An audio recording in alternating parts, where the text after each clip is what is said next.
Actualizar de Windows 10 a la última versión de Windows 11 es bastante sencillo. Si aún no lo has probado, arriba tienes el enlace a ese tutorial. Si una vez ya has instalado el Windows 11, lo pruebas y no se adapta a lo que quieres o simplemente no te gusta, puedes volver al sistema operativo anterior, Windows 10. Como te muestro, escribe en el buscador de Windows volver a Windows 10 y se abrirá directamente la ventana de configuración en la opción recuperación y allí presiona el botón volver.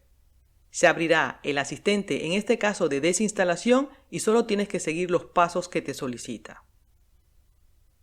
Es así de fácil. Tienes 10 días a partir de la fecha que hiciste la actualización a Windows 11.